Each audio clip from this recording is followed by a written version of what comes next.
Chers et chers collègues, je me présente aujourd'hui devant vous comme candidat à la co-vice-présidence du SEV avec Barbara, que je félicite.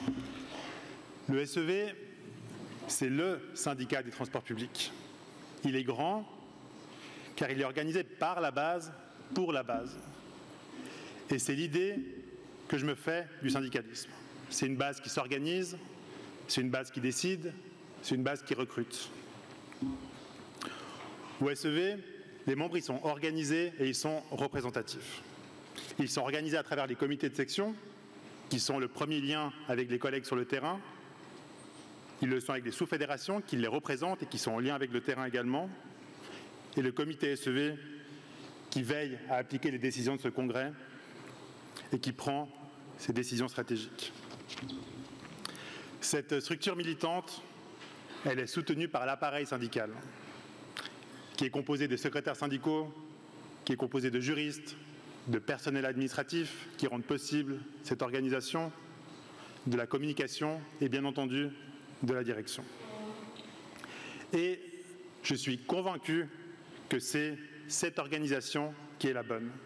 C'est comme ça qu'on peut construire des revendications, que vous nous donnez un mandat et que les actions peuvent s'organiser. Moi, je suis candidat pour renforcer ce travail collectif, en respectant le rôle de chacun, avec calme, mais avec détermination. Et en n'oubliant jamais qu'au SEV, c'est la base qui décide. Les défis, ils sont là, devant nous. À travers votre vote, lors de ce congrès, vous allez donner des mandats au SEV, notamment le fait de négocier des modèles de retraite anticipée, d'obtenir une solution de branche pour les entreprises privées, d'obtenir des meilleures conditions de travail dans chaque convention collective qu'on négocie et de lutter contre la sous-traitance qui gangrène nos conditions de travail. Toutes ces revendications, elles sont légitimes, elles sont ultra légitimes, mais elles rencontrent des vents contraires. L'austérité budgétaire revient en force. La Confédération, elle nous parle d'économie dans les transports publics, alors que les milliards affluent de toutes parts. Ces mesures, il va falloir les combattre. Et ce n'est pas qu'une question de budget. C'est l'attractivité des métiers qui est en jeu.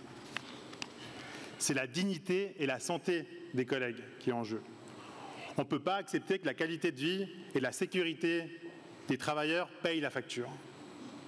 Pour se faire entendre, il faut mettre en place un rapport de force. Ce rapport de force, il ne se décrète pas, il se construit.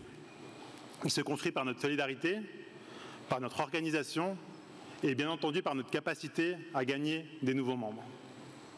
Demander sans établir un rapport de force, ce n'est pas de la négociation, c'est faire de la mendicité. Et nous sommes en droit d'exiger du respect pour les travailleuses et les travailleurs. N'oublions jamais qu'on ne nous invite pas aux tables de négociation. On y a gagné notre place. C'est ainsi que je vois les choses. Négocier, c'est être en capacité de se faire entendre à travers le mandat que vous nous donnez. Et pour ça, on doit être représentatif. C'est ça notre force. Et moi, je m'engage pour soutenir et porter ce travail avec vous, ensemble. Merci.